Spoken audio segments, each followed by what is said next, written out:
Hello friends, आइए आज बात करते हैं नेसेसरी कंडीशन एनालिसिस के बारे में।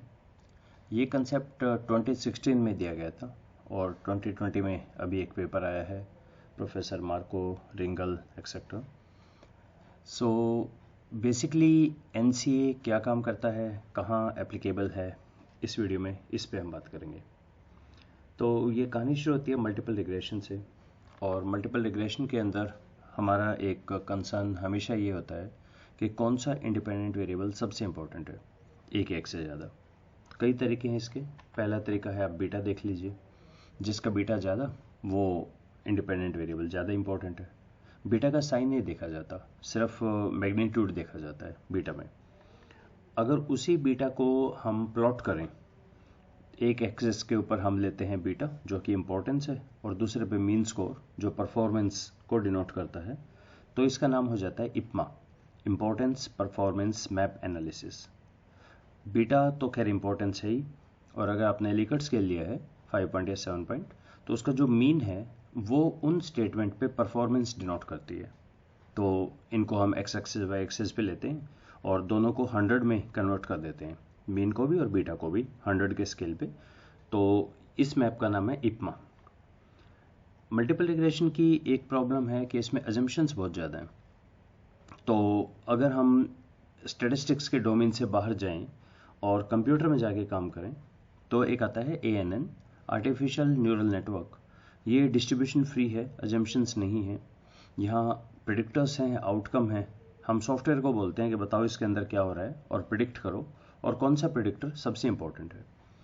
इसी सीरीज में नेक्स्ट हमारा आता है NCA, नेसेसरी कंडीशन एनालिसिस। इसका बेस पेपर ये है, When predictions of outcome are necessary, guidelines for the combined use of PLSM and NCA। तो ये रिचर्ड, निकोल, सैंड्रा, रिंगल, मार्को, इनका पेपर है।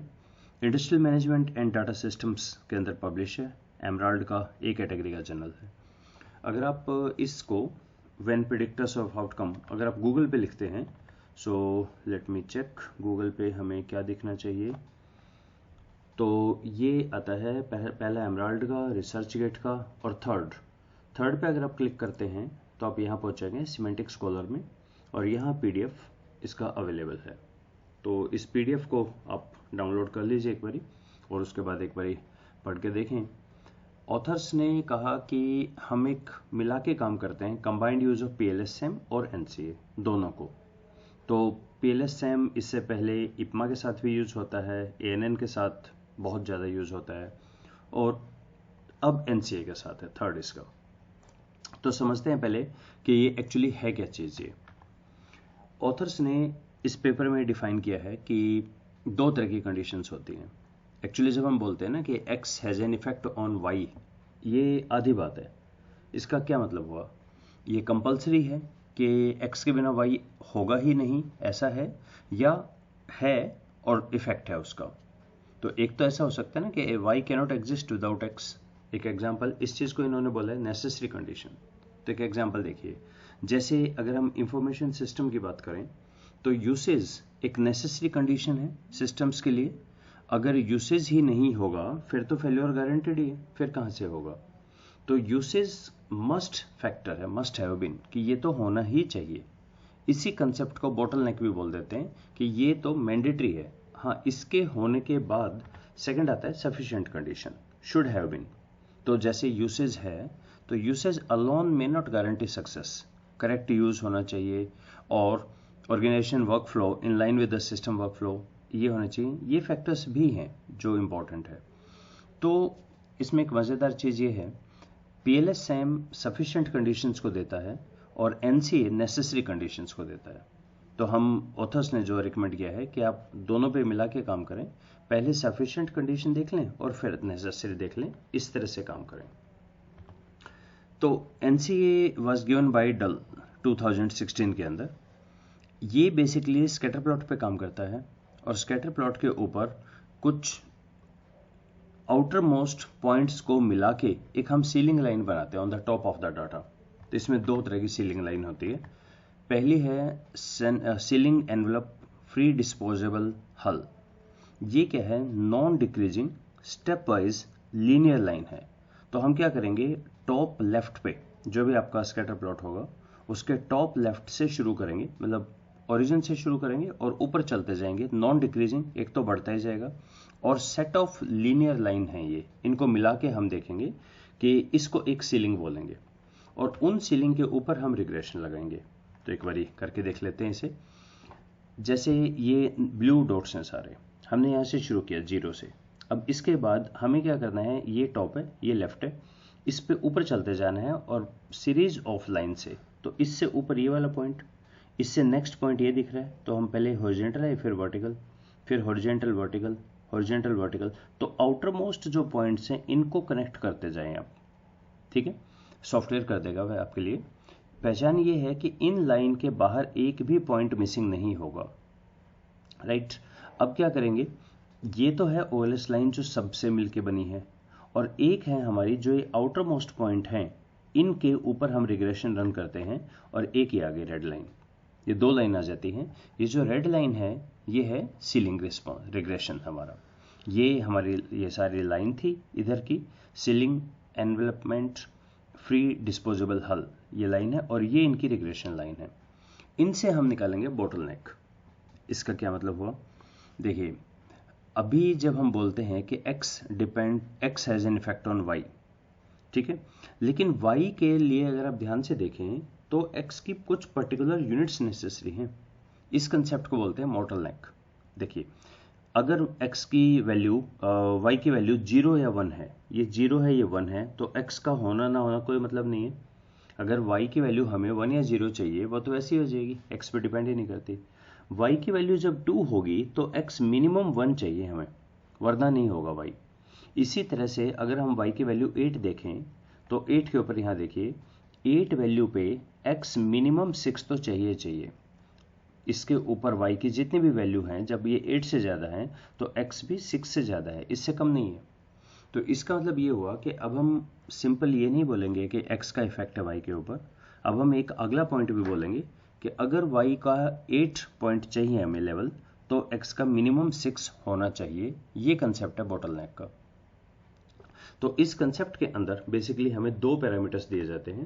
पहला है सीलिंग एक्यूरेसी, ये कैसे निकलती है, ये रिप्रेजेंट करती है number of observation that are on or below the ceiling line divided by the total number of this. ये सॉफ्टवेयर आपको करके देगा।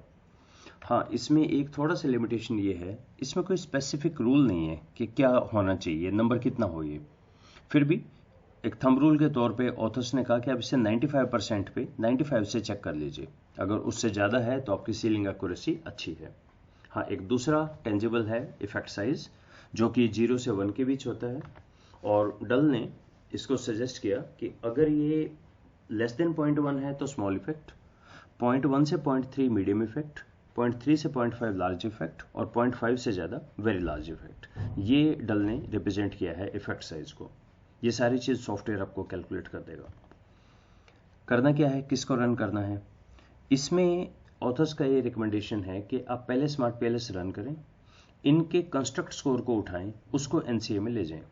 इसका मतलब ये है कि अगर रिफ्लेक्टिव कंस्ट्रक्ट है, इरिस्पेक्टिव ऑफ ये डिपेंडेंट है या इंडिपेंडेंट, इसके लेटेंट स्कोर को उठाएं।